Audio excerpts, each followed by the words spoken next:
plan was this, that we were going to try and finance a 1 million kroner ship of global standards, like world-class ship with all the systems and everything. And then we were moving into a macro economy to launch the bigger project from the ship's value.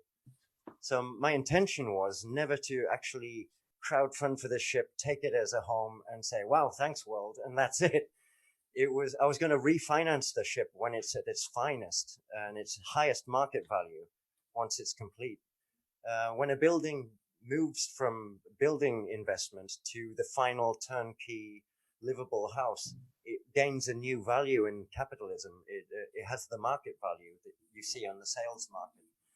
And so now so many years have gone by about earthships in the world that they're actually being taken seriously by credit systems, bank systems, estate agents, all of that. So there is an average value now for certain classes of earthship. If you were to sell a ship today as a normal home. And a lot of the lower ones, they range from around 3 million kroner. And that's the kind of scale that we're working at here, where it's cost, we've crossed over the halfway mark now. We've got over 540,000 kroner invested in this ship. And this is from global support, crowdfunding, donations, sponsored services, all of these things. But it took too long to be practical to launch the bigger project. So I had a backup plan for this, which we're now kicking in. We're gearing into the backup plan.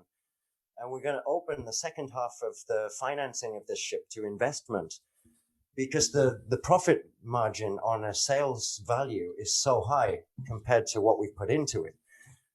We have wiggle room to offer a 20% return on investment for investors.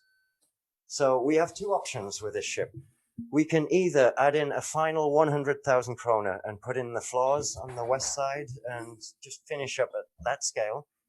And when some basic systems are on, it will be worth around 3 million kroner compared to the 1 million that we put into it and all the work we did by ourselves. Minimum need to finish the living area of the ship, 100,000 for the materials is missing. With 100,000 more, we could still legalize it as a finished living space. But if we went all in and we found investors for 500,000 kroner more, doubling what we've put into this, we have a ship that can be worth anything up to 12 million kroner on the global market. And if we stick to my original plan, it was never to sell the ship.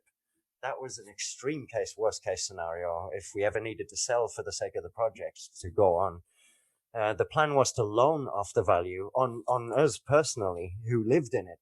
So we have a chance of paying back in some way the system that helped finance the ship. It's not like a free giveaway to us then.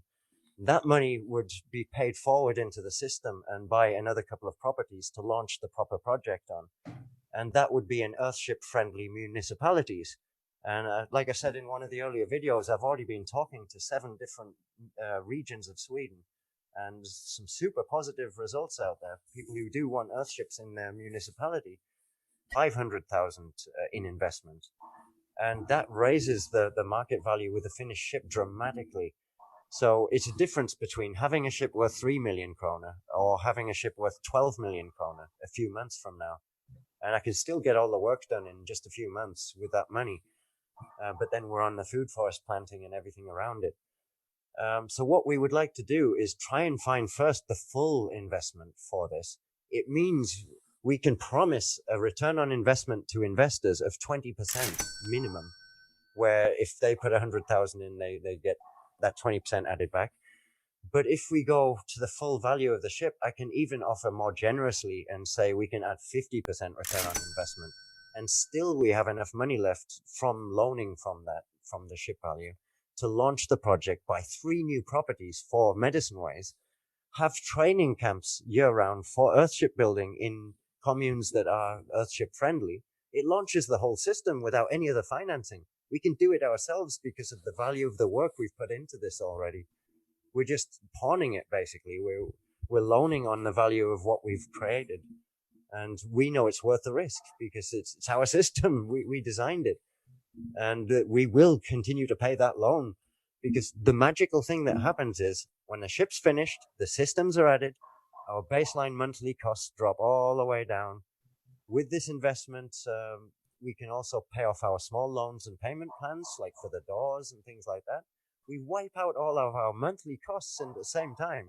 And all we're left with is the new loan that we loan off the ship per month and the food that we can't yet grow from the food forest. So if you compare reality now, we're at 10,000 a month in costs to keep the project going because we've taken the payment plan for the doors. The deal with me and Sandra when I took over the land was that I would take over the loan we had left with the bank account we had, which was like 100,000 krona left on it, that we pay 1,700 a month. So we've continued to do that, but I would pay it off all at once with that amount of money. And we would be clear for a fresh start with a new system and everything, a completed ship.